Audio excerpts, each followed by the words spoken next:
ನಾನು ಈಗಾಗಲೇ ಹೇಳಿದ್ದೀನಿ, ಪ್ರಪಂಚದ ಪ್ರತಿಯೊಂದು ರಾಷ್ಟ್ರನೂ ವಿದೇಶಾಂಗ ನೀತಿನ ಹೊಂದಿರಬೇಕು ಅಂತ. ವಿದೇಶಾಂಗ ನೀತಿ ಹೊಂದಿಲ್ಲದೆ ಇರತಕ್ಕಂತ ದೇಶನೇ ಅಲ್ಲ ಅದು. ಹಾಗಾಗಿ ಪ್ರತಿಯೊಂದು ದೇಶನೂ ತನ್ನದೇ ಆದ ವಿದೇಶಾಂಗ ನೀತಿ ಹೊಂದಿರುತ್ತೆ. ಪ್ರಪಂಚದ ರಾಷ್ಟ್ರಗಳು ಒಂದು ಇನ್ನೊಂದನ್ನ ಅವಲಂಬಿಸಿರುತ್ತೆ. ಯಾವುದು ಸಹ ಪ್ರತ್ಯೇಕವಾಗಿ ಬಾಳಲು ಸಾಧ್ಯ ಇಲ್ಲ. ಯಾಕೆ ಅಂತ ಹೇಳಿದ್ರೆ, ಪ್ರತಿಯೊಂದು ರಾಷ್ಟ್ರಕ್ಕೂ ಸಾಮಾಜಿಕ, ಆರ್ಥಿಕ, ಧಾರ್ಮಿಕ, ಶೈಕ್ಷಣಿಕ ಹಾಗೇನೆ ಮಿಲಿಟರಿ, ತಾಂತ್ರಿಕ ಕ್ಷೇತ್ರದಲ್ಲಿ ಬೇರೆ ರಾಷ್ಟ್ರಗಳ ನೆರವು ಬೇಕಾಗೇ ಆಗುತ್ತೆ. ಹಾಗಾಗಿ ಪ್ರತಿಯೊಂದು ದೇಶನೂ ಬೇರೆ ದೇಶಗಳನ್ನ ಅವಲಂಬಿಸಿರುತ್ತೆ. ಒಂದ್ ದೇಶ ಅಭಿವೃದ್ಧಿ ಆಗ್ಬೇಕಾದ್ರೆ ಬೇರೆ ದೇಶಗಳ ಜೊತೆ ಆರ್ಥಿಕ ಕ್ಷೇತ್ರ, ರಾಜಕೀಯ ಕ್ಷೇತ್ರ, ತಾಂತ್ರಿಕ ಕ್ಷೇತ್ರಕ್ಕೆ ಸಂಬಂಧಪಟ್ಟಂತೆ ಇತರ ದೇಶಗಳ ನೆರವನ್ನ ಪಡೆಯುತ್ತೆ. ಹಾಗಾಗಿ ಒಂದು ದೇಶದ ಸರ್ವತೋಮುಖ ಅಭಿವೃದ್ಧಿ ವಿದೇಶಾಂಗ ನೀತಿನ ಅವಲಂಬಿಸಿರುತ್ತೆ. ಒಂದ್ ದೇಶ ಅಭಿವೃದ್ಧಿ ಆಗ್ಬೇಕಾದ್ರೆ ಆರ್ಥಿಕ, ಸಾಮಾಜಿಕ, ರಾಜಕೀಯ, ಶೈಕ್ಷಣಿಕ, ವೈಜ್ಞಾನಿಕ, ಸಾಂಸ್ಕೃತಿಕ ಸಂಬಂಧಗಳು ಅತಿ ಅವಶ್ಯಕವಾಗಿ ಬೇಕಾಗುತ್ತೆ. ಎಲ್ಲ ರಾಷ್ಟ್ರಗಳ ಜೊತೆ ಈ ಸಂಬಂಧ ಇರಬೇಕಾಗುತ್ತೆ. ಅದಕ್ಕೋಸ್ಕರನೇ ಪ್ರತಿಯೊಂದು ದೇಶನೂ ಬೇರೆ ರಾಷ್ಟ್ರಗಳ ಜೊತೆ ವ್ಯವಹಾರ ಮಾಡುತ್ತೆ. ಸೊ ಇದು ಇಂಟ್ರೊಡಕ್ಷನ್ ನೆನ್ನೆ ಆಗಿದೆ. ಇದರಲ್ಲಿ ಒಂದು ಡೆಫಿನೇಷನ್ ಮಾತ್ರ ಇವತ್ತು ಡಿಸ್ಕಸ್ ಮಾಡೋಣ. ನಿನ್ನೆ ಕ್ಲಾಸಲ್ಲಿ ಡೆಫಿನೇಷನ್ ಹೇಳಿಲ್ಲ ನಾನು.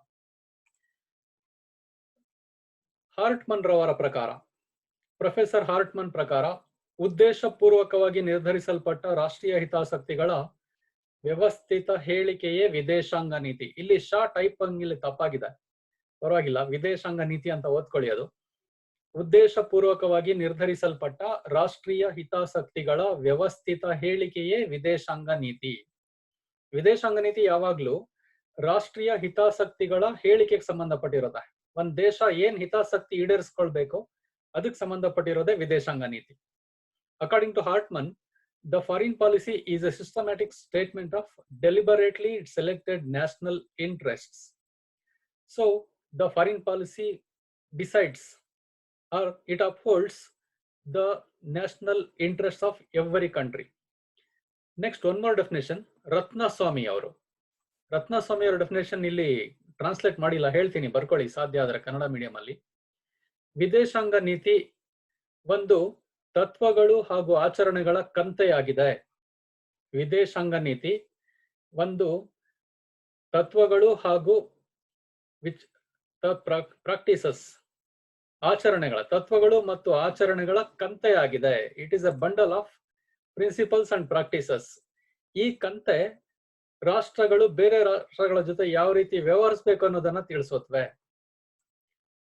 ವಿದೇಶಾಂಗ ನೀತಿ ಅನ್ನೋದು ಒಂದು ತತ್ವಗಳ ಹಾಗೂ ಆಚರಣೆಗಳ ಬಂಡಲ್ ಆಗಿರುತ್ತೆ, ಕಂತೆ ಆಗಿರುತ್ತೆ.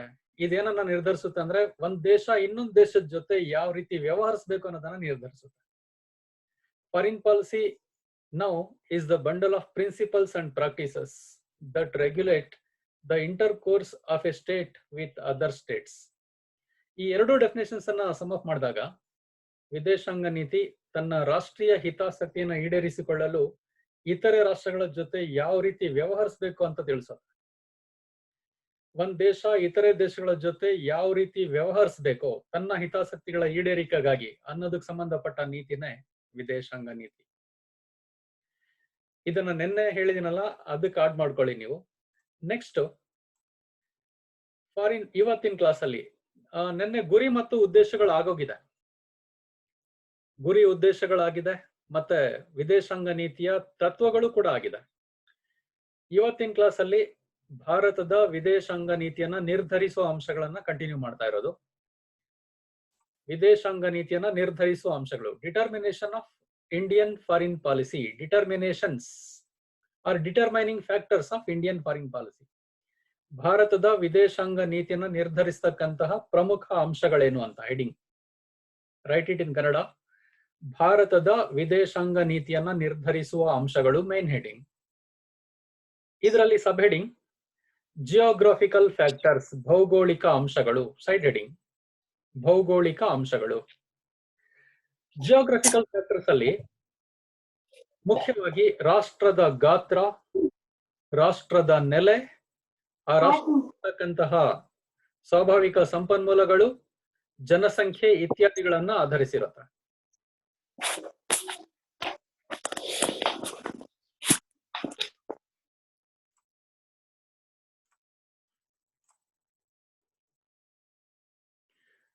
ವಿದೇಶಾಂಗ ನೀತಿ ನಿರ್ಧರಿಸುವ ಪ್ರಮುಖ ಅಂಶಗಳಲ್ಲಿ ಮೊದಲನೇ ಅಂಶ ಭೌಗೋಳಿಕ ಅಂಶ. ಭೌಗೋಳಿಕ ಅಂಶಗಳಲ್ಲಿ ಒಂದು ದೇಶದ ಗಾತ್ರ ಪಾತ್ರ ವಹಿಸುತ್ತೆ. ಈ ನಿಟ್ಟಿನಲ್ಲಿ ಭಾರತ ವಿಶಾಲವಾದಂತಹ ದೊಡ್ಡ ರಾಷ್ಟ್ರ ಆಗಿದೆ. ಸಾಕಷ್ಟು 30 ರಾಜ್ಯಗಳನ್ನ ಒಳಗೊಂಡಿದೆ, ಸಾಕಷ್ಟು ಭೂಪ್ರದೇಶ ಹೊಂದಿದೆ. ಸೊ ವಿಸ್ತಾರವಾದ ದೇಶ. ಹಾಗಾಗಿ ನಮ್ಮನ್ನ ಸುಲಭವಾಗಿ ಬೇರೆ ರಾಷ್ಟ್ರಗಳು ಆಕ್ರಮಣ ಮಾಡ್ಕೊಳ್ಳೋಕ್ ಸಾಧ್ಯ ಆಗಲ್ಲ. ಸೊ ರಾಷ್ಟ್ರದ ಗಾತ್ರ ಬಹಳ ಮುಖ್ಯ ವಿದೇಶಾಂಗ ನೀತಿನ ನಿರ್ಧರಿಸೋದ್ರಲ್ಲಿ. ನಮ್ ದೇಶ ಚಿಕ್ಕ ದೇಶ ಅಲ್ಲ. ಸುಮಾರು 30 ರಾಜ್ಯಗಳಿವೆ. ಉತ್ತರದಲ್ಲಿ ಹಿಮಾಲಯಾಸ್ ಇದೆ, ಪೂರ್ವದಲ್ಲಿ ಬಾಂಗ್ಲಾದೇಶ್ ಇದೆ, ಪಶ್ಚಿಮದಲ್ಲಿ ಅರಬ್ಬಿ ಸಮುದ್ರ ಇದೆ, ದಕ್ಷಿಣದಲ್ಲಿ ಹಿಂದೂ ಮಹಾಸಾಗರ ಇದೆ. ಸೊ ನಮ್ಮ ದೇಶ ಸಾಕಷ್ಟು ವಿಶಾಲ ಭೂಪ್ರದೇಶನ ಹೊಂದಿದೆ. ಆದ್ರಿಂದ ಶತ್ರುಗಳ ಪಾಲಿಗೆ ಸುಲಭವಾಗಿ ಸಿಗೋ ಚಾನ್ಸಸ್ಸೇ ಇಲ್ಲ ನಮ್ಮ ದೇಶ. ನಮ್ಮ ದೇಶದ ವಿದೇಶಾಂಗ ನೀತಿ ಸ್ಟ್ರಾಂಗ್ ಆಗಿರುತ್ತೆ ಸೈಜ್ ದೃಷ್ಟಿನಲ್ಲಿ. ನೆಕ್ಸ್ಟ್ ಲೊಕೇಶನ್, ನೆಲೆ. ಪ್ರಪಂಚದ ಭೂಪಟದಲ್ಲಿ ನಮ್ಮ ದೇಶ ಎಲ್ಲಿದೆ ಅಂತ, ಇದು ನಿಮಗೆ ಗೊತ್ತಿರೋ ಹಾಗೆ ಪರ್ಯಾಯ ದ್ವೀಪ. ಇದು ನಮ್ದು ಪರ್ಯಾಯ ದ್ವೀಪ ಅಂದ್ರೆ 3 ಕಡೆ ಸಮುದ್ರಗಳಿಂದ ಸುತ್ತುವರಿಯಲ್ಪಟ್ಟಿದೆ. ದಕ್ಷಿಣ, ಪೂರ್ವ ಮತ್ತೆ ಪಶ್ಚಿಮದಲ್ಲಿ ಅರಬ್ಬಿ ಸಮುದ್ರ, ಬಂಗಾಳ ಕೊಲ್ಲಿ, ಹಿಂದೂ ಮಹಾಸಾಗರದಿಂದ ಇದು ಕೂಡಿದೆ. ಈ ತರ ಬರೀಬೇಕಾಗುತ್ತೆ ನೀವು. ಹಾಗೇನೆ ಭಾರತದಲ್ಲಿ ಸಾಕಷ್ಟು ನ್ಯಾಚುರಲ್ ರಿಸೋರ್ಸಸ್ ಇದೆ, ಸ್ವಾಭಾವಿಕ ಸಂಪನ್ಮೂಲಗಳು. ಅರಣ್ಯ ಸಂಪತ್ತಿದೆ, ಜಲ ಸಂಪತ್ತಿದೆ, ನಮ್ಮಲ್ಲಿ ಖನಿಜ ಸಂಪತ್ತಿದೆ ಸಾಕಷ್ಟು. ಇಲ್ದೇ ಇರತಕ್ಕಂತ ವಸ್ತುಗಳು ಪೆಟ್ರೋಲಿಯಂ ಮತ್ತು ಪೆಟ್ರೋಲಿಯಂ ವಸ್ತುಗಳೇ ಇಲ್ದೇ ಇರೋದು. ಬಿಟ್ರೆ ಇನ್ನೆಲ್ಲ ಅಂಶಗಳು ಚಿನ್ನ, ಬೆಳ್ಳಿ, ಮ್ಯಾಂಗನೀಸ್, ಅಬ್ರಕ, ಕಬ್ಬಿಣದ ಅದುರು ಎಲ್ಲ ಸಿಗುತ್ತೆ ನಮ್ಮ ದೇಶದಲ್ಲಿ. ಸೊ ಇದು ನಮ್ಮ ದೇಶದ ವಿದೇಶಾಂಗ ನೀತಿ ಮೇಲೆ ಹೆಚ್ಚಿನ ಪ್ರಭಾವ ಬೀರುತ್ತೆ. Next very important geographical factors ಅಲ್ಲಿ ಪಾಪ್ಯುಲೇಷನ್. ನಮ್ಮ ದೇಶ ಜನಸಂಖ್ಯೆಯಲ್ಲಿ 2ನೇ ಅತಿ ದೊಡ್ಡ ರಾಷ್ಟ್ರ. ಇದು ಒಂದು ವರ ಅಂತ ಹೇಳ್ಬೋದು. ಇಡೀ ಭಾರತ ಅಭಿವೃದ್ಧಿ ಆಗ್ಬೇಕಾದ್ರೆ ಜನಸಂಖ್ಯೆಯ ಪಾತ್ರ, ದುಡಿಯೋ ಅಂತ ಜನ ದೇಶದ ಅಭಿವೃದ್ಧಿ ದಿಕ್ಕಿನಲ್ಲಿ ತೆಗೆದುಕೊಂಡು ಹೋಗ್ತಾರೆ. ಹಾಗಾಗಿ ಭಾರತದ ವಿದೇಶಾಂಗ ನೀತಿಯನ್ನ ಪ್ರಮುಖವಾಗಿ ನಮ್ಮ ದೇಶದ ಜನಸಂಖ್ಯೆ ಕೂಡ ನಿರ್ಧಾರ ಮಾಡುತ್ತೆ ಅಂತ ಹೇಳ್ಬೋದು. ನೀವು ಒನ್ಲೈನ್ ಅಲ್ಲೇ ಬರೀರಿ ಸಾಕು. ಹೆಡಿಂಗ್, ಮೇನ್ ಹೆಡಿಂಗ್ ನಂಬರ್ 1 ಭೌಗೋಳಿಕ ಅಂಶಗಳು. ಅದರಲ್ಲಿ ಗಾತ್ರ, ನೆಲೆ, ಸ್ವಾಭಾವಿಕ ಸಂಪನ್ಮೂಲಗಳು ಮತ್ತು ಜನಸಂಖ್ಯೆ ಸಬ್ ಹೆಡಿಂಗ್ಗಳಿದು. ಗಾತ್ರ, ನೆಲೆ, ಸ್ವಾಭಾವಿಕ ಸಂಪನ್ಮೂಲಗಳು, ಜನಸಂಖ್ಯೆ. ನೆಕ್ಸ್ಟ್ ನಂಬರ್ 2 2ನೇ ಪ್ರಮುಖ ನಿರ್ಧಾರಕ ಅಂಶ ಐತಿಹಾಸಿಕ ಅಂಶಗಳು. Historical factors. The historical background of India and its traditions have also affected its foreign policy. ಐತಿಹಾಸಿಕ ಹಿನ್ನೆಲೆ ನಮ್ಮ ದೇಶದ ವಿದೇಶಾಂಗ ನೀತಿ ಮೇಲೆ ಹೆಚ್ಚಿನ ಪ್ರಭಾವ ಬೀರುತ್ತೆ. ನಮ್ಮ ದೇಶ ಬ್ರಿಟಿಷರು, ಅದಕ್ಕಿಂತ ಹಿಂದೆ ಮೊಘಲರು, ಅದಕ್ಕಿಂತ ಹಿಂದೆ ಬೇರೆ ಬೇರೆಯವರು, ಗ್ರೀಕರು ಇರ್ಬೋದು, ಹೂನ್ಸ್ ಇರ್ಬೋದು, ಸುಮಾರು ಜನ ಅಟ್ಯಾಕ್ ಮಾಡಿ ನಮ್ಮ ದೇಶದ ಸಂಪತ್ತೆಲ್ಲ ಕೊಳ್ಳೆ ಹೊಡ್ಕೊಂಡು ಹೋಗ್ಬಿಟ್ರು. ಅದು ಸಹ ನಮ್ಮ ದೇಶದ ವಿದೇಶಾಂಗ ನೀತಿ ಮೇಲೆ ಪ್ರಭಾವ ಬೀರುತ್ತೆ. ನಮ್ಮ ದೇಶ ಸಂಪದ್ಭರಿತ ರಾಷ್ಟ್ರ ಆಗಿತ್ತು ಒಂದ್ ಕಾಲದಲ್ಲಿ. ಆದ್ರೆ ಸ್ವತಂತ್ರ ಬಂದಾಗ ಅತ್ಯಂತ ಬಡ ರಾಷ್ಟ್ರಗಳ ಸಾಲಿಗೆ ಸೇರಿತ್ತು. ಆದ್ರೆ ಈಗ ತನ್ನ ವಿದೇಶಾಂಗ ನೀತಿಯ ಮೂಲಕ ಸಾಕಷ್ಟು ಸುಧಾರಣೆ ಕಾಣ್ತಾ ಇದೆ. ಇನ್ನೂ ಅಭಿವೃದ್ಧಿ ಆಗ್ತಾ ಇತ್ತು. ಆದ್ರೆ ಐತಿಹಾಸಿಕವಾಗಿ ಜರ್ಜರಿತವಾದ ದೇಶ ಆಗಿತ್ತು ನಮ್ಮ ದೇಶ. ಇದು ಸಹ ನಮ್ಮ ವಿದೇಶಾಂಗ ನೀತಿ ಮೇಲೆ ಪ್ರಭಾವ ಬೀರುತ್ತೆ. The historical background of India and its traditions have also affected India's foreign policy. You have to write only 2 to 3 lines regarding this ಐತಿಹಾಸಿಕ ಅಂಶಗಳು. ಇಲ್ಲಿ ನೀವು ಬರೀಬೇಕಾಗಿರೋ ಮುಖ್ಯ ಅಂಶ, ಭಾರತ ವಿದೇಶಿ ಆಕ್ರಮಣಗಳಿಂದ ಸಾಕಷ್ಟು ನಷ್ಟ ಅನುಭವಿಸಿತ್ತು. ಇದು ನಮ್ಮ ವಿದೇಶಾಂಗ ನೀತಿ ಮೇಲೆ ಹೆಚ್ಚಿನ ಪ್ರಭಾವ ಬೀರ್ತು. ನೆಕ್ಸ್ಟ್ 3ನೇ ಪ್ರಮುಖ ನಿರ್ಧಾರಕ ಅಂಶ ಐತಿಹಾಸಿಕ ಅಂಶಗಳು. ಎಕನಾಮಿಕ್ ಫ್ಯಾಕ್ಟರ್ಸ್, ಆರ್ಥಿಕ ಅಂಶಗಳು. ಇದು ಆರ್ಥಿಕ ಅಂಶಗಳು. ಭಾರತಕ್ಕೆ ಸ್ವತಂತ್ರ ಬಂದಾಗ ಆಹಾರ ವಸ್ತುಗಳ ಕೊರತೆ ಇತ್ತು, ನಮ್ಮಲ್ಲಿ ವಸ್ತುಗಳ ಬೆಲೆ ಹೆಚ್ಚಾಗಿತ್ತು, ನಿರುದ್ಯೋಗ ಇತ್ತು, ಬಡತನ ಇತ್ತು ನಮ್ಮ ದೇಶದಲ್ಲಿ. ಈಗಲೂ ಸಾಕಷ್ಟು ಬಡತನ ಇದೆ, ನಿರುದ್ಯೋಗ ಇದೆ. ಆರ್ಥಿಕವಾಗಿ ಅಭಿವೃದ್ಧಿ ಆಗಲು ಸಾಕಷ್ಟು ಸನ್ನಿವೇಶಗಳ ಸೃಷ್ಟಿ ಆಗ್ಬೇಕಾಗಿದೆ. ಆದ್ರೂ ಪರವಾಗಿಲ್ಲ, ಪ್ರಬಲ ದೇಶವಾಗ್ತಾ ಹೊರಟಿದೆ ತನ್ನ ವಿದೇಶಾಂಗ ನೀತಿಯ ಮೂಲಕ. 70 ವರ್ಷಗಳ ಹಿಂದಿನ ಪರಿಸ್ಥಿತಿಗೂ ಈಗಿನ ಪರಿಸ್ಥಿತಿಗೂ ಆರ್ಥಿಕ ಕ್ಷೇತ್ರದಲ್ಲಿ ಸುಧಾರಣೆನ ಸಾಕಷ್ಟು ಕಂಡಿದೆ ಭಾರತ ದೇಶ. ಹಾಗಾಗಿ ಆರ್ಥಿಕ ಅಂಶಗಳು ನಮ್ಮ ಭಾರತದ ವಿದೇಶಾಂಗ ನೀತಿ ಮೇಲೆ ಹೆಚ್ಚಿನ ಪ್ರಭಾವ ಬೀರ್ತಾ ಇವೆ. ಬಂಡವಾಳ ನಮ್ಮ ದೇಶಕ್ಕೆ ಬೇಕು, ಮುಖ್ಯವಾಗಿ ಸಂಪನ್ಮೂಲಗಳಿದೆ, ಸಂಘಟನೆ ಬೇಕು, ತಂತ್ರಜ್ಞಾನ ಬೇಕು. ಇದಕ್ಕೋಸ್ಕರ ಬೇರೆ ದೇಶಗಳನ್ನ ನಮ್ಮ ದೇಶ ಅವಲಂಬಿಸಿದೆ. ಆದ್ರೆ ಶ್ರಮಿಕರು ನಮ್ಮ ದೇಶದಲ್ಲೇ ಸಿಗ್ತಾ ಇದ್ದಾರೆ. ಸಾಕಷ್ಟು ಒಳ್ಳೆ ಉತ್ಪಾದನೆಗಳಾಗ್ತದೆ ಎಲ್ಲಾ ಕ್ಷೇತ್ರಗಳಲ್ಲೂ. ಮುಂಚೂಣಿಯಲ್ಲಿ ಹೋಗ್ತದೆ, ಮುಂಚೂಣಿಯ ದಿಕ್ಕಿಗೆ ಹೋಗ್ತಾ ಇದೆ ನಮ್ಮ ದೇಶ. ಸೊ ನಮ್ಮ ವಿದೇಶಾಂಗ ನೀತಿಯನ್ನ ನಮ್ಮ ದೇಶದ ಆರ್ಥಿಕ ಅಂಶಗಳು ಪ್ರಭಾವ ಬೀರುತ್ತವೆ. ನೆಕ್ಸ್ಟ್ 4ನೇ ಅಂಶ ಸೈದ್ಧಾಂತಿಕ ಅಂಶಗಳು. Ideological factors. The impact of western liberalism, socialism and Gandhiism is clearly visible on Indian foreign policy, on India's foreign policy. ನಮ್ಮ ದೇಶದ ವಿದೇಶಾಂಗ ನೀತಿಯಲ್ಲಿ ಯಾರ್ಯಾರ ಪ್ರಭಾವ ಕಂಡು ಬರುತ್ತೆ ಅಂತ ಹೇಳಿದ್ರೆ, ವೆಸ್ಟರ್ನ್ ಪಾಶ್ಚಿಮಾತ್ಯ ಉದಾರವಾದದ ಒಂದು ಪ್ರಭಾವ ಹೆಚ್ಚಾಗಿದೆ ನಮ್ಮಲ್ಲಿ. ಪಾಶ್ಚಿಮಾತ್ಯ ಉದಾರವಾದ, ವ್ಯಕ್ತಿ ಸ್ವಾತಂತ್ರ್ಯಕ್ಕೆ ಹೆಚ್ಚಿನ ಆದ್ಯತೆ, ವ್ಯಕ್ತಿವಾದಕ್ಕೆ ಹೆಚ್ಚಿನ ಆದ್ಯತೆ, ವ್ಯಕ್ತಿಯನ್ನ ಅವನಷ್ಟಕ್ಕೆ ಅವನು ಬಿಡ್ತಕ್ಕಂಥದ್ದು, ಅವನ ಉತ್ಪಾದನೆಗೆ ಉತ್ತೇಜನ ಕೊಡ್ತಕ್ಕಂಥದ್ದು. ಸೊ ವ್ಯಕ್ತಿ ಸ್ವಾತಂತ್ರ್ಯಕ್ಕೆ ಹೆಚ್ಚಿನ ಆದ್ಯತೆ ವೆಸ್ಟರ್ನ್ ಲಿಬರಲಿಸಂ ಅಲ್ಲಿ. ನೆಕ್ಸ್ಟ್ ಸಮಾಜವಾದ, ವರ್ಗರಹಿತ ಸಮಾಜ ಸೃಷ್ಟಿ ಮಾಡೋದಕ್ಕೆ ಆದ್ಯತೆ ಕೊಡ್ತಾ ಇದೆ ನಮ್ಮ ದೇಶ. ಹಾಗೇನೆ ಗಾಂಧಿ ತತ್ವಗಳಿಗೂ ಆದ್ಯತೆ ಕೊಡ್ತಾ ಇದೆ. ಈ ಎಲ್ಲಾ ಅಂಶಗಳು ನಮ್ಮ ವಿದೇಶಾಂಗ ನೀತಿಯ ಮೇಲೆ ಹೆಚ್ಚಿನ ಪ್ರಭಾವ ಬೀರ್ತಾ ಇವೆ ಅಂತ ಹೇಳ್ಬೋದು.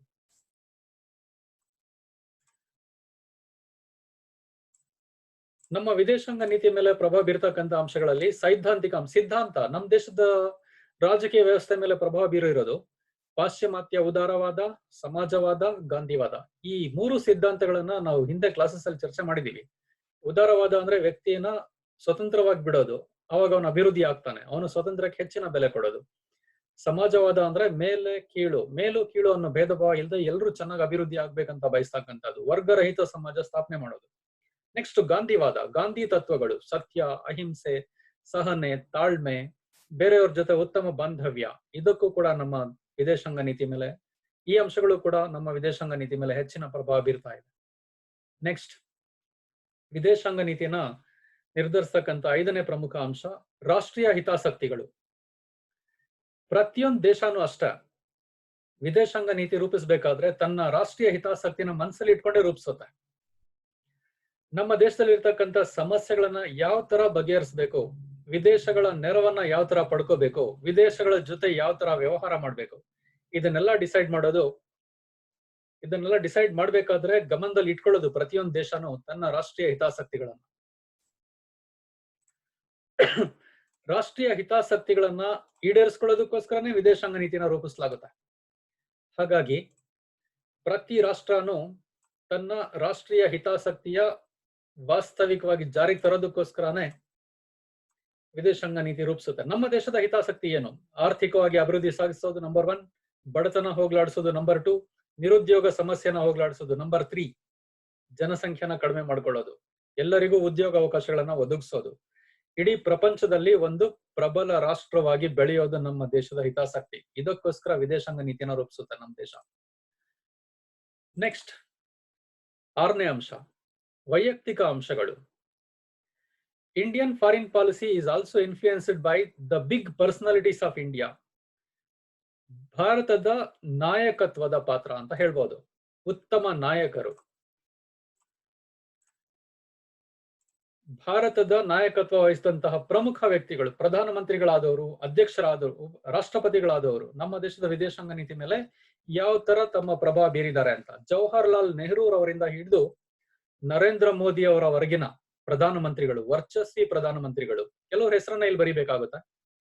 ನೆಹರು, ಲಾಲ್ ಬಹದ್ದೂರ್ ಶಾಸ್ತ್ರಿ, ಇಂದಿರಾ ಗಾಂಧಿ, ಆ ನಂತರ ನರಸಿಂಹರಾವ್ ಇರ್ಬೋದು, ರಾಜೀವ್ ಗಾಂಧಿ ಇರ್ಬೋದು, ಅಟಲ್ ಬಿಹಾರಿ ವಾಜಪೇಯಿ, ಹಾಗೇನೆ ನರೇಂದ್ರ ಮೋದಿ. ಇಂತಹ ಮಹಾನ್ ನಾಯಕರ ವ್ಯಕ್ತಿತ್ವ ನಮ್ಮ ದೇಶದ ವಿದೇಶಾಂಗ ನೀತಿನ ಪ್ರಮುಖವಾಗಿ ನಿರ್ಧರಿಸ್ತಾ ಇದೆ. ಇಡೀ ಪ್ರಪಂಚ ನಮ್ಮ ದೇಶದ ಕಡೆ ನೋಡೋ ಹಾಗೆ ಮಾಡಿದ್ರೆ ಈ ಎಲ್ಲಾ ಪ್ರಧಾನಿಗಳ ಕೊಡುಗೆ ಹೆಚ್ಚಾಗಿದೆ. ಸೊ 6ನೇ ಪಾಯಿಂಟ್ ಅಲ್ಲಿ ಇವರೆಲ್ಲರ ಹೆಸರನ್ನ ನೀವು ಬರೀಬೇಕಾಗುತ್ತೆ. ನೆಕ್ಸ್ಟ್ 7ನೇ ಮುಖ್ಯ ಅಂಶ ಸರ್ಚ್ ಫಾರ್ ನ್ಯಾಷನಲ್ ಸೆಕ್ಯೂರಿಟಿ. ರಾಷ್ಟ್ರೀಯ ಭದ್ರತೆನ ಕಾಪಾಡೋದು. ರಾಷ್ಟ್ರೀಯ ಭದ್ರತೆ ಪ್ರಮುಖ ಅಂಶ. The protection of national interest reigns supreme in determining the foreign policy. ರಾಷ್ಟ್ರೀಯ ಭದ್ರತೆ ಕಾಪಾಡೋದು ಅಂದ್ರೆ ನಮ್ಮ ದೇಶ ವಿದೇಶಿ ಆಕ್ರಮಣಗಳಿಂದ ರಕ್ಷಿಸಿಕೊಳ್ಳೋದಕ್ಕೆ ಆದ್ಯತೆ ಕೊಡುತ್ತೆ. ಮುಖ್ಯವಾಗಿ 3 ಪ್ರಮುಖ ರಾಷ್ಟ್ರಗಳ ಗಡಿಯನ್ನ ಹೊಂದಿದೆ ನಮ್ಮ ದೇಶ ನೇರವಾಗಿ. ಚೀನಾ, ಪಾಕಿಸ್ತಾನ, ಬಾಂಗ್ಲಾದೇಶ. ಚೀನಾ, ಪಾಕಿಸ್ತಾನ, ಬಾಂಗ್ಲಾದೇಶಗಳಿಂದ ಸುತ್ತುವರಿಯಲ್ಪಟ್ಟಿದೆ ಉತ್ತರ ಭಾರತದಲ್ಲಿ. ದಕ್ಷಿಣ ಭಾಗದಲ್ಲೂ ಶ್ರೀಲಂಕಾ ಇದೆ. ಯಾವುದೇ ರಾಷ್ಟ್ರಗಳು ನಮ್ಮನ್ನ ಆಕ್ರಮಣ ಮಾಡಿಕೊಳ್ಳದೆ ಇರೋ ತರ ಪ್ರಯತ್ನಿಸಬೇಕಾಗುತ್ತೆ. ಅದನ್ನ ವಿದೇಶಾಂಗ ನೀತಿಯ ಮೂಲಕ ನಮ್ಮ ದೇಶ ಪ್ರಯತ್ನ ಮಾಡುತ್ತೆ. ಸೊ ಗಡಿ ರಕ್ಷಣೆಗೆ ಹೆಚ್ಚಿನ ಆದ್ಯತೆ ಕೊಡುತ್ತೆ ನಮ್ಮ ವಿದೇಶಾಂಗ ನೀತಿ. ಚೀನಾ ಜೊತೆ ಪಾಕಿಸ್ತಾನದ ಜೊತೆ ಹಾಗೇನೆ ಬಾಂಗ್ಲಾದೇಶದ ಜೊತೆ ಗಡಿ ಸಮಸ್ಯೆ ಬಗೆಹರಿಸ್ಕೊಳ್ಬೇಕು. ಆ ಸಮಸ್ಯೆ ಇಲ್ಲದೆ ಹೋದ್ರೆ ನಮ್ ದೇಶ ಇನ್ನಷ್ಟು ಅಭಿವೃದ್ಧಿ ಆಗುತ್ತೆ ಅನ್ನೋದನ್ನ ಮನಗಂಡಿದೆ. ಸೊ ವಿದೇಶಾಂಗ ನೀತಿಯಲ್ಲಿ ಈ ಸಮಸ್ಯೆಗಳನ್ನ ಬಗೆಹರಿಸೋದಕ್ಕೆ ಆದ್ಯತೆ ಕೊಡುತ್ತೆ. ಆನಂತರ 8ನೇ ಅಂಶ, ideals which inspired our national leaders.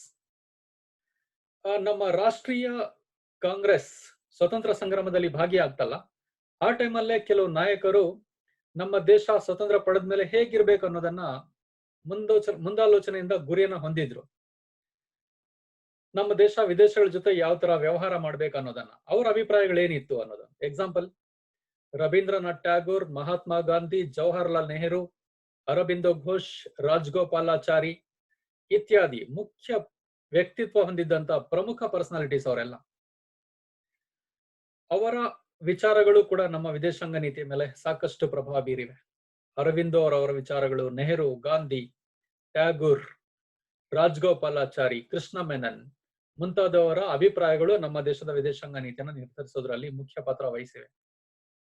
The leaders who led the freedom struggle of India were the supporters of liberalism against racial discrimination.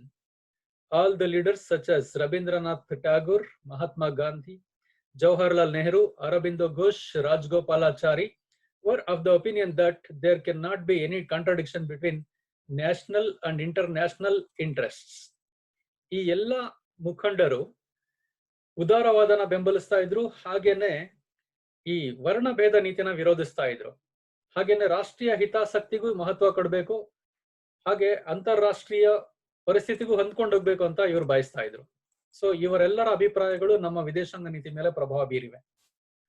Next 9ನೇ ಪ್ರಮುಖ ನಿರ್ಧಾರಕ ಅಂಶ, ಭಾರತದ ವಿದೇಶಾಂಗ ನೀತಿಯನ್ನು ನಿರ್ಧರಿಸೋದ್ರಲ್ಲಿ ಪ್ರಮುಖ ಪಾತ್ರ ವಹಿಸ್ತಕ್ಕಂಥದ್ದು, very important, this is constitutional factors. ಭಾರತದ ಸಂವಿಧಾನ ನಮ್ಮ ವಿದೇಶಾಂಗ ನೀತಿಯನ್ನು ನಿರ್ಧರಿಸೋದ್ರಲ್ಲಿ ಹೇಗೆ ಪಾತ್ರ ವಹಿಸುತ್ತೆ ಅಂತ. ನಾನು ನಿನ್ನೆ ಕ್ಲಾಸ್ ಅಲ್ಲಿ ಹೇಳಿದೆ ನಿಮ್ಗೆ, ನಮ್ಮ ಸಂವಿಧಾನದ 51ನೇ ವಿಧಿ ನಮ್ಮ ದೇಶದ ವಿದೇಶಾಂಗ ನೀತಿ ಹೇಗಿರ್ಬೇಕು ಅಂತ ಹೇಳುತ್ತೆ. ಇದು ಸಂವಿಧಾನದ 4ನೇ ಭಾಗದಲ್ಲಿದೆ. ರಾಜ್ಯ ನಿರ್ದೇಶಕ ತತ್ವಗಳಲ್ಲಿ ನಮ್ಮ ದೇಶ ಬೇರೆ ದೇಶಗಳ ಜೊತೆ ಎಂತ ಸಂಬಂಧ ಹೊಂದಿರ್ಬೇಕು ಅನ್ನೋದನ್ನ ಸ್ಪಷ್ಟಪಡಿಸುತ್ತೆ. ಸೊ 9ನೇ ಅಂಶ ಇದು.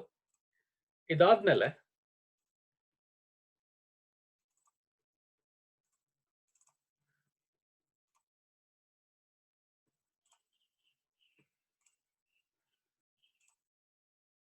ನೆಕ್ಸ್ಟ್ ಹೆಡಿಂಗ್, ಭಾರತದ ವಿದೇಶಾಂಗ ನೀತಿಯನ್ನು ನಿರ್ಧರಿಸತಕ್ಕಂತಹ ಅಂತಾರಾಷ್ಟ್ರೀಯ ಅಂಶಗಳೇನೇನಿದೆ ಅಂತ ನೆಕ್ಸ್ಟ್ ಹೆಡಿಂಗ್ ಮಾಡ್ಕೋಬೇಕು ನೀವು. ಅಲ್ಲಿ 9 ಅಂಶಗಳು ಪ್ರಮುಖ ನಿರ್ಧಾರಕ ಅಂಶಗಳು, ಅದರ ಜೊತೆಗೆ ಅಂತಾರಾಷ್ಟ್ರೀಯ ಅಂಶಗಳು ನಮ್ಮ ವಿದೇಶಾಂಗ ನೀತಿ ಮೇಲೆ ಹೇಗೆ ಪ್ರಭಾವ ಬೀರಬಹುದು ಅಂತ. ಅದರಲ್ಲಿ sub heading number 1, influence of international situation. ಅಂತಾರಾಷ್ಟ್ರೀಯ ಪರಿಸ್ಥಿತಿಯ ಪ್ರಭಾವ, ನಮ್ ದೇಶದ ಮೇಲೆ ಅಂತಾರಾಷ್ಟ್ರೀಯ ಪರಿಸ್ಥಿತಿಯ ಪ್ರಭಾವ ಹೇಗ್ ಬೀರುತ್ತೆ ಅನ್ನೋದನ್ನ. ಅಂದ್ರೆ ನಮ್ ದೇಶ ಬರೀ ತನ್ನ ಹಿತಾಸಕ್ತಿ ಈಡೇರಿಸ್ಕೊಳ್ಳೋದಷ್ಟೇ ಅಲ್ಲ, ವಿದೇಶಗಳ ಪ್ರಭಾವ ಹೇಗಿದೆ ನಮ್ ದೇಶದ ಮೇಲೆ, ವಿದೇಶಗಳು ಯಾವ ದೃಷ್ಟಿಕೋನ ಹೊಂದಿವೆ ನಮ್ ದೇಶದ ಮೇಲೆ, ಅದು ಸಹ important. No nation can save itself from the affects of international situations. So the international situation also affects foreign policy. ಈಗ ಇಡೀ ಪ್ರಪಂಚ ಅಮೆರಿಕದ ನೇತೃತ್ವದಲ್ಲಿದೆ, ಯೂನಿಪೋಲಾರ್ ಸಿಸ್ಟಮ್. ಅದಕ್ಕಿಂತ ಹಿಂದೆ ರಷ್ಯಾ ಮತ್ತೆ ಅಮೆರಿಕ ಇಡೀ ಪ್ರಪಂಚನ ನಿಯಂತ್ರಣ ಮಾಡ್ತಾ ಇದ್ವು. ಅರಬ್ ರಾಷ್ಟ್ರಗಳ ಪ್ರಭಾವನೂ ಜಾಸ್ತಿ ಇತ್ತು. ಯಾವ ದೇಶಗಳ ಜೊತೆ ಹೇಗೆ ಸಂಬಂಧ ಹೊಂದಬೇಕು ಅನ್ನೋದನ್ನ ಅಂತಾರಾಷ್ಟ್ರೀಯ ಪರಿಸ್ಥಿತಿ ಕೂಡ ನಿರ್ಧಾರ ಮಾಡುತ್ತೆ. ಈಗ ನಮ್ ದೇಶ ಅಮೆರಿಕದ ಜೊತೆನೂ ಸ್ನೇಹ ಹೊಂದಬೇಕು, ರಷ್ಯಾದ ಜೊತೆನೂ ಸ್ನೇಹ ಇಟ್ಕೋಬೇಕು, ಅರಬ್ ರಾಷ್ಟ್ರಗಳ ಜೊತೆನೂ ಸ್ನೇಹ ಇಟ್ಕೋಬೇಕು. ಯಾಕೆಂದ್ರೆ ಆ 3 ವಿಭಾಗಗಳಿಂದ ನಮ್ಮ ದೇಶಕ್ಕೆ ಸಾಕಷ್ಟು ನೆರವು ಬೇಕಾಗಿದೆ. ಆ ದೃಷ್ಟಿನಲ್ಲಿ ವಿದೇಶಾಂಗ ನೀತಿಯನ್ನು ರೂಪಿಸುತ್ತೆ. Next, establishment of unipolar world order. This is very important. 1991 ಅದರ ನಂತರ ಪ್ರಪಂಚ ಯೂನಿಪೋಲಾರ್ ಆಯ್ತು, ಏಕ ಧ್ರುವೀಕರಣ ಆಯ್ತು. ರಷ್ಯಾದ ವಿಘಟನೆ ಆದ್ಮೇಲೆ ರಷ್ಯಾ 14 ಭಾಗಗಳಾಗಿ ಒಡೆದೋದ್ಮೇಲೆ ಇಡೀ ಪ್ರಪಂಚ ಅಮೆರಿಕದ ನೇತೃತ್ವದಲ್ಲಿದೆ ಅಂತ ಹೇಳಿದ್ರೆ ತಪ್ಪಾಗಲಿಕ್ಕಿಲ್ಲ. ಇಡೀ ಪ್ರಪಂಚದ ನಾಯಕನ ಸ್ಥಾನವನ್ನ ಅಮೆರಿಕ ಹೊಂದಿದೆ, ಪ್ರಬಲ ರಾಷ್ಟ್ರವಾಗಿ ಹೊರಹೊಮ್ಮಿದೆ. ಅದು 2009 ನಂತರ 2010 ನಂತರ ಯೂನಿಪೋಲಾರ್ ಸಿಸ್ಟಮ್ ಇದೆ. America had established it self as A only super power in the world. ಹಾಗಾಗಿ 2009 ಭಾರತ ಬ್ರೆಜಿಲ್, ರಷ್ಯಾ ಮತ್ತೆ ಚೀನಾ ಜೊತೆ ಸೇರಿಕೊಳ್ತು. 2011 ಸೌತ್ ಆಫ್ರಿಕಾ ಜೊತೆ ಸೇರಿ ಬ್ರಿಕ್ಸ್ ಅನ್ನ ಸ್ಥಾಪನೆ ಮಾಡ್ತು. ಯಾಕೆ ಅಂತ ಹೇಳಿದ್ರೆ ಪ್ರಜಾಸತ್ತಾತ್ಮಕ ಹಾಗೂ ಮಲ್ಟಿಪೋಲಾರ್ ಇಂಟರ್ನ್ಯಾಷನಲ್ ಆರ್ಡರ್ ಮಾಡೋದಕ್ಕೋಸ್ಕರ. ಏಕ ಧ್ರುವೀಕರಣ ಸರಿಯಿಲ್ಲ, ಬಹು ಧ್ರುವೀಕರಣ ಮಾಡಬೇಕು. ಒಂದೇ ರಾಷ್ಟ್ರದ ನಾಯಕತ್ವದಲ್ಲಿ ಇರೋದು ಚೆನ್ನಾಗಿರೋದಿಲ್ಲ, ಶೋಷಣೆ ಮಾಡುತ್ತೆ ಅಮೆರಿಕ. ಹಾಗಾಗಿ ಅಮೆರಿಕಾನ ಕಂಟ್ರೋಲ್ ಮಾಡ್ಬೇಕಾದ್ರೆ ಬೇರೆ ಬೇರೆ ರಾಷ್ಟ್ರಗಳ ಒಕ್ಕೂಟ ಮಾಡ್ಕೋಬೇಕಂತ ಪ್ರಯತ್ನ ಪಡ್ತು ಭಾರತ. ಹಾಗೇನೆ ಬೇರೆ ಬೇರೆ ದೇಶಗಳ ಒಕ್ಕೂಟಗಳ ಜೊತೆನೂ ಸೇರ್ಕೊಳ್ತು. 2009ರಲ್ಲಿ ಬ್ರೆಜಿಲ್ ಮತ್ತೆ ಬ್ರೆಜಿಲ್, ರಷ್ಯಾ, ಚೀನಾ ಜೊತೆ ಸೇರ್ಕೊಂಡ್ರೆ 11ರಲ್ಲಿ ಬ್ರಿಕ್ಸ್ ಒಕ್ಕೂಟನ ಸೇರ್ಕೊಂಡ್ಬಿಡ್ತು ನಮ್ ದೇಶ. ಇನ್ನು ಬೇರೆ ಬೇರೆ ಒಕ್ಕೂಟಗಳ ಜೊತೆ ಸೇರ್ಕೊಂಡಿದೆ, ಕಾಮನ್ವೆಲ್ತ್ ಒಕ್ಕೂಟಗಳ ಜೊತೆ ಇದೆ, ಸಾರ್ಕ್ ಮಾಡ್ಕೊಂಡಿದೆ. ಯಾಕೆ ಅಂತ ಹೇಳಿದ್ರೆ ಅಮೆರಿಕಾಗೆ ಪ್ರತಿಸ್ಪರ್ಧಿ ಆಗಿರ್ತಕ್ಕಂಥ ಗುಂಪುಗಳನ್ನ ಹುಟ್ಟಾಕೋದು, ಅದರ ನಿರಂಕುಶಾಧಿಕಾರನ ತಡೆಯೋದು ಕೂಡ ನಮ್ಮ ವಿದೇಶಾಂಗ ನೀತಿಯಲ್ಲಿ ಕಂಡು ಬರುತ್ತೆ. ನೆಕ್ಸ್ಟ್ ಬಹಳ ಇಂಪಾರ್ಟೆಂಟ್, 3ನೇ ಅಂತಾರಾಷ್ಟ್ರೀಯ ಅಂಶ ನಮ್ ದೇಶದ ಮೇಲೆ ಪ್ರಭಾವ ಬೀರೋದು, friendly relations with neighbouring countries.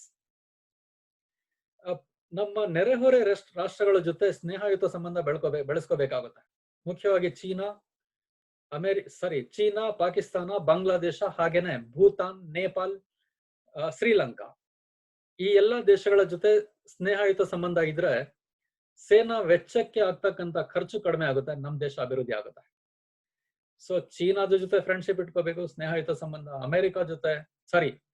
ಪಾಕಿಸ್ತಾನದ ಜೊತೆ ಉತ್ತಮ ಸಂಬಂಧ ಇಟ್ಕೋಬೇಕು. ಬಾಂಗ್ಲಾದೇಶದ ಜೊತೆ, ಶ್ರೀಲಂಕಾ, ಮಾಲ್ಡೀವ್ಸ್, ನೇಪಾಲ್, ಭೂತಾನ್, ಇವು ನಮ್ಮ ದೇಶದ ನೆರೆಹೊರೆ ರಾಷ್ಟ್ರಗಳು. ಇವನ್ ಅಫ್ಘಾನಿಸ್ತಾನ ಆಲ್ಸೋ. ಈ ದೇಶಗಳ ಜೊತೆ ಉತ್ತಮ ಸಂಬಂಧಗಳನ್ನ ಹೊಟ್ಕೊಳ್ಬೇಕು. ಇವು ಕೂಡ ನಮ್ಮ ದೇಶದ ವಿದೇಶಾಂಗ ನೀತಿ ಮೇಲೆ ಪ್ರಭಾವ ಬೀರುತ್ತೆ. Next, basic principles of Indian foreign policy. ಇದನ್ನ ನಿನ್ನೆ ಹೇಳಿದೀನಿ ನಾನು. ಭಾರತದ ವಿದೇಶಾಂಗ ನೀತಿಯ ಮೂಲ ತತ್ವಗಳು, ಅದನ್ನ ಆಮೇಲೆ ಇನ್ನೊಂದ್ಸರಿ ಹೇಳ್ತೇನೆ. ಬಟ್ ಬಿಫೋರ್ ದಟ್ 6 ಬಾಹ್ಯ ಅಂಶಗಳು ಹಾಗೇನೆ 9 ಪ್ರಮುಖ ಅಂಶಗಳು ಭಾರತದ ವಿದೇಶಾಂಗ ನೀತಿಯನ್ನ ನಿರ್ಧರಿಸುತ್ತೆ. ಇಷ್ಟು ಅಂಶಗಳ ಬಗ್ಗೆ ಈಗಾಗಲೇ ಚರ್ಚೆ ಮಾಡಿದೀವಿ. ಸೊ 1 ಸೆಕೆಂಡ್ ಅನ್ಮ್ಯೂಟ್ ಮಾಡ್ತೀನಿ. ನಿಮ್ಗೇನಾದ್ರೂ ಕೇಳಿಸದೆ ಇದ್ರೆ ಸ್ವಲ್ಪ ರಿಯಾಕ್ಟ್ ಮಾಡ್ಬೋದು ನೀವು. ಎಲ್ರಿಗೂ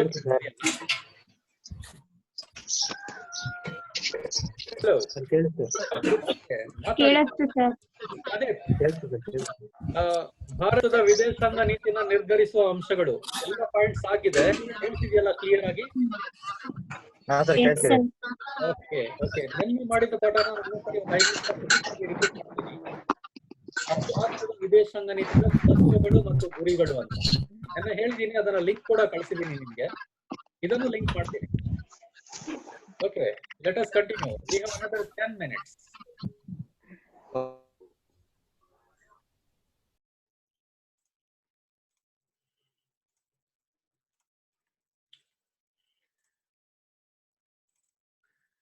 ಭಾರತದ ವಿದೇಶಾಂಗ ನೀತಿಯ ಪ್ರಮುಖ ತತ್ವಗಳಲ್ಲಿ ನಿನ್ನೆ ಕ್ಲಾಸಲ್ಲಿ ಹೇಳಿದೆ ನಾನು, ಅಲಿಪ್ತ ನೀತಿ ಅಂತ, ನಾನ್ ಅಲೈನ್ಮೆಂಟ್ ಅಂತ ಹೇಳ್ತಾರೆ ಅದನ್ನ. ನಾನ್ ಅಲೈನ್ಮೆಂಟ್, ಅಲಿಪ್ತ ನೀತಿ. Policy of non-alignment is not the policy of passive neutrality. Yesterday I told you, ಇದು ತಟಸ್ಥ ನೀತಿ ಅಲ್ಲ. ಅಲಿಪ್ತ ನೀತಿ ಅಂತ ಹೇಳಿದ್ರೆ 2 ಗುಂಪುಗಳ ಜೊತೆಗೆ ಸೇರಲ್ಲ, ಆದ್ರೆ ತಟಸ್ಥವಾಗಿರಲ್ಲ. ಅನ್ಯಾಯವಾದ್ರೆ ಪ್ರತಿಭಟಿಸ್ತಕ್ಕಂತಹ ಗುರಿನ ನಮ್ಮ ವಿದೇಶಾಂಗ ನೀತಿ ಹೊಂದಿದೆ. ಫೇತ್ ಇನ್ ಇಂಟರ್ನ್ಯಾಷನಲ್ ಕೋಆಪರೇಷನ್, ಅಂತಾರಾಷ್ಟ್ರೀಯ ಸಹಕಾರದಲ್ಲಿ ನಮ್ಮ ವಿದೇಶಾಂಗ ನೀತಿ ನಂಬಿಕೆ ಇಟ್ಟಿದೆ, ಅಂತಾರಾಷ್ಟ್ರೀಯ ಘರ್ಷಣೆಯಲ್ಲ. It has faith in international cooperation. Next, development of international relations with the countries of East. ಪೂರ್ವ ರಾಷ್ಟ್ರಗಳು, ಪೌರ್ವಾತ್ಯ ರಾಷ್ಟ್ರಗಳು, ಈಸ್ಟರ್ನ್ ಕಡೆ ಜಪಾನ್, ಚೀನಾ, ಹಾಂಗ್ಕಾಂಗ್, ಮಲೇಷಿಯಾ ಇವೆಲ್ಲ ಇದೆ. ಪೂರ್ವದ ಕಡೆ ಇರತಕ್ಕಂಥ ರಾಷ್ಟ್ರಗಳು ಈ ಕಡೆ ಇರೋ ರಾಷ್ಟ್ರಗಳ ಜೊತೆನೂ ಉತ್ತಮ ಸಂಬಂಧ ಹೊಟ್ಕೊಳ್ಳೋಕೆ ಬಯಸುತ್ತೆ. Faith in United Nations. I already yesterday told you, ಭಾರತ ವಿಶ್ವಸಂಸ್ಥೆಯಲ್ಲಿ ನಂಬಿಕೆ ಹೊಂದಿದೆ. Help in the freedom of slave countries. ಗುಲಾಮಿ ರಾಷ್ಟ್ರಗಳು, ಈಗಲೂ ಕೂಡ ವಿದೇಶಗಳ ನಿಯಂತ್ರಣದಲ್ಲಿ ಇರ್ತಕ್ಕಂಥ ರಾಷ್ಟ್ರಗಳು ಸ್ವತಂತ್ರ ಆಗ್ಬೇಕು ಅನ್ನೋದನ್ನ ಬಯಸುತ್ತೆ ನಮ್ಮ ವಿದೇಶಾಂಗ ನೀತಿ. ಅಂದ್ರೆ ಕೆಲವು ರಾಷ್ಟ್ರಗಳು ಇನ್ನೂ ಗುಲಾಮರಾಗೇ ಇವೆ, ಪ್ರಬಲ ರಾಷ್ಟ್ರಗಳ ಗುಲಾಮರಾಗಿ. ಆ ರಾಷ್ಟ್ರಗಳು ಸ್ವತಂತ್ರ ಪಡಿಬೇಕಂತ ನಮ್ಮ ದೇಶದ ವಿದೇಶಾಂಗ ನೀತಿ ಬಯಸುತ್ತೆ. Next, opposition to military alliances. ಸೇನಾ ಕೂಟಗಳನ್ನ ನಮ್ಮ ದೇಶ ವಿರೋಧಿಸುತ್ತೆ. ಯಾಕೆಂದ್ರೆ ಸೇನಾ ಕೂಟಗಳನ್ನ ದೇಶಗಳು ಮಾಡ್ಕೊಂಡ್ರೆ ಪ್ರಪಂಚದಲ್ಲಿ ಯುದ್ಧ ಆಗೋ ಸಾಧ್ಯತೆ ಇರುತ್ತೆ. ಹಾಗಾಗಿ ಸೇನಾ ಕೂಟಗಳನ್ನ ಬಹಿರಂಗವಾಗಿ ನಮ್ಮ ದೇಶ ವಿರೋಧಿಸುತ್ತೆ. Next, mutual respect for each other's territorial integrity and sovereignty. ಪರಸ್ಪರ ಪ್ರಾದೇಶಿಕ ಸಮಗ್ರತೆಯನ್ನ ಕಾಪಾಡೋದು, ಸ್ವಾತಂತ್ರ್ಯನ ಕಾಪಾಡೋದು ನಮ್ ದೇಶದ ಪ್ರಮುಖ ಉದ್ದೇಶ. ಅಂದ್ರೆ ಯಾವ ದೇಶನ ಇನ್ನೊಂದ್ ದೇಶನ ಆಕ್ರಮಿಸ್ಕೊಳ್ಬಾರ್ದು, ಒಂದ್ ದೇಶದ ಸ್ವತಂತ್ರಕ್ಕೆ ಅಡ್ಡಿ ಉಂಟುಪಡಿಸಬಾರ್ದು ಅಂತ ನಮ್ ದೇಶ ಬಯಸುತ್ತೆ. ನಾನ್ ಅಗ್ರೆಷನ್, ಪರಸ್ಪರ ಯುದ್ಧಕ್ಕೆ ಹೋಗದೆ ಇರ್ತಕ್ಕಂಥದ್ದು. Non interference in the internal affairs of other states, ಬೇರೆ ರಾಷ್ಟ್ರಗಳ ಆಂತರಿಕ ವಿಷಯಗಳಲ್ಲಿ ಭಾಗಿಯಾಗದೆ ಇರೋದು. ಇದನ್ನ ಪಂಚಶೀಲ ತತ್ವಗಳು ಅಂತ 5 ತತ್ವಗಳು ಹೇಳಿದ್ನಲ್ಲ, ಅದೇ 5 ತತ್ವಗಳು. ಈಕ್ವಾಲಿಟಿ ಅಂಡ್ ಮ್ಯೂಚುವಲ್ ಕೋಆಪರೇಷನ್, ಸಮಾನತೆ ಆಧಾರದ ಮೇಲೆ ಪರಸ್ಪರ ಸಹಕಾರ, ಪರಸ್ಪರ ಸಹಜೀವನ, to adopt the policy of peaceful coexistence, ಶಾಂತಿಯುತ ಸಹಜೀವನಕ್ಕೆ ಆದ್ಯತೆ ಕೊಡೋದು. ಈ ಪಂಚಶೀಲ ತತ್ವಗಳಿಗೂ ನಮ್ಮ ದೇಶದಲ್ಲಿ ಹೆಚ್ಚಿನ ಆದ್ಯತೆ ಇದೆ. ಆಮೇಲೆ ಈ ಪಂಚಶೀಲ ತತ್ವಗಳು ಆದ್ಮೇಲೆ use of atomic energy for peaceful purposes, ಶಾಂತಿಯುತ ಉದ್ದೇಶಕ್ಕೋಸ್ಕರ ಆಟೋಮಿಕ್ ಎನರ್ಜಿನ ಬಳಸ್ತಕ್ಕಂಥ, ಅಣು ಶಕ್ತಿಯನ್ನ ಶಾಂತಿಯುತ ಉದ್ದೇಶಗಳಿಗೋಸ್ಕರ ಬಳಸ್ತಕ್ಕಂಥ ಉದ್ದೇಶ ನಮ್ಮ ವಿದೇಶಾಂಗ ನೀತಿ ಹೊಂದಿದೆ. ಯಾಕೆ ಅಂತ ಹೇಳಿದ್ರೆ, ಹಾಗೇನೆ to develop friendly relations with neighbouring countries, ನಮ್ಮ ನೆರೆಹೊರೆ ರಾಷ್ಟ್ರಗಳ ಜೊತೆ ಸ್ನೇಹಯುತ ಸಂಬಂಧ ಬೆಳೆಸ್ಕೊಳ್ಳೋದು, ಕಾಮನ್ವೆಲ್ತ್ ರಾಷ್ಟ್ರಗಳ ಒಕ್ಕೂಟದ ಸದಸ್ಯತ್ವ ಪಡೆದಿರೋದು, ಹಾಗೇನೆ ಸಾಮ್ರಾಜ್ಯಶಾಹಿ ಮತ್ತು ವಸಾಹತುಶಾಹಿ ನೀತಿಯನ್ನ ವಿರೋಧಿಸೋದು, ರೇಷಿಯಲಿಸಂ ಜನಾಂಗ ಭೇದವನ್ನ ವಿರೋಧಿಸೋದು, ಮಾನವ ಹಕ್ಕುಗಳನ್ನ ಎತ್ತಿ ಹಿಡಿಯೋದು, ಹೊಸ ಅಂತಾರಾಷ್ಟ್ರೀಯ ಆರ್ಥಿಕ ನೀತಿಯನ್ನ ಪಾಲಿಸ್ತಕ್ಕಂಥದ್ದು, ಭಯೋತ್ಪಾದನೆಯನ್ನ ವಿರೋಧಿಸೋದು, ಏಷ್ಯಾ ಮತ್ತು ಆಫ್ರಿಕಾದ ರಾಷ್ಟ್ರಗಳ ಜೊತೆ ಉತ್ತಮ ಸಂಬಂಧ ಹೊಂದೋದು. ಇಷ್ಟು ನಮ್ಮ ವಿದೇಶಾಂಗ ನೀತಿಯ ಪ್ರಮುಖ ತತ್ವಗಳು. ವಿದೇಶಾಂಗ ನೀತಿಯ ಪ್ರಮುಖ ತತ್ವಗಳನ್ನ ಬ್ರೀಫ್ ಆಗಿ ಇನ್ನೊಂದ್ಸರಿ ಹೇಳ್ತೀನಿ. ಅಲಿಪ್ತ ನೀತಿ ನಂಬರ್ 1, ಫೇತ್ ಇನ್ ಅಂತಾರಾಷ್ಟ್ರೀಯ ಶಾಂತಿ ಸಹಕಾರದಲ್ಲಿ ನಂಬಿಕೆ ಇಟ್ಟಿರೋದು, ಈಸ್ಟರ್ನ್ ರಾಷ್ಟ್ರಗಳ ಜೊತೆ ಸಂಬಂಧ ಇಟ್ಕೊಳ್ಳೋದು, ಪೂರ್ವ ರಾಷ್ಟ್ರಗಳ ಜೊತೆ, ಯುನೈಟೆಡ್ ನೇಷನ್ಸ್ ಅಲ್ಲಿ ನಂಬಿಕೆ ಇಟ್ಟಿರೋದು, ಪಂಚಶೀಲ ತತ್ವಗಳು. ಪಂಚಶೀಲ ತತ್ವಗಳಾದ್ಮೇಲೆ ನೈಬರಿಂಗ್ ಕಂಟ್ರೀಸ್, ನೆರೆಹೊರೆ ರಾಷ್ಟ್ರಗಳ ಜೊತೆ ಉತ್ತಮ ಸಂಬಂಧ, ಕಾಮನ್ವೆಲ್ತ್ ಜೊತೆ ಸಂಬಂಧ ಹೊಂದಿರೋದು, ಸಾಮ್ರಾಜ್ಯಶಾಹಿ ಮತ್ತು ವಸಾಹತುಶಾಹಿ ನೀತಿನ ವಿರೋಧಿಸೋದು, ಜನಾಂಗ ಭೇದನತೆಯನ್ನ ವಿರೋಧಿಸೋದು, ಮಾನವ ಹಕ್ಕುಗಳನ್ನ ಗೌರವಿಸೋದು, NIEO ನ ಪಾಲಿಸೋದು, ಭಯೋತ್ಪಾದನೆ ವಿರೋಧಿಸೋದು, ಹಾಗೇನೆ ಏಷ್ಯಾ ಮತ್ತು ಆಫ್ರಿಕಾದ ಕಂಟ್ರಿಗಳ ಜೊತೆ ಉತ್ತಮ ಸಂಬಂಧ ಹೊಂದೋದು. ಅಲ್ಲಿಗೆ 2 ಟಾಪಿಕ್ಸ್ ಮುಕ್ತಾಯ ಆಯ್ತು ಕಂಪ್ಲೀಟ್ ಆಗಿ. ಭಾರತದ ವಿದೇಶಾಂಗ ನೀತಿಯ ತತ್ವಗಳು, ಭಾರತದ ವಿದೇಶಾಂಗ ನೀತಿಯನ್ನ ನಿರ್ಧರಿಸುವ ಅಂಶಗಳು ಕ್ಲಿಯರ್ ಆಗಿದೆ. ನೆಕ್ಸ್ಟ್ ಏನಾದ್ರು ಡೌಟ್ಸ್ ಇದ್ರೆ 1 ನಿಮಿಷ ಕೇಳ್ಬೋದು. ಟೈಮ್ ಆಗೋಗಿದೆ ಅಂತ ತೋರಿಸ್ತಾ ಇದೆ ಇಲ್ಲಿ. Okay, the main point is topic is over. For 15 marks, today's class, I will send the link of today's class for all of you. Thank you so much. ಮಾತಾಡಿ ಯಾರಾದ್ರೂ, ಪರವಾಗಿಲ್ಲ.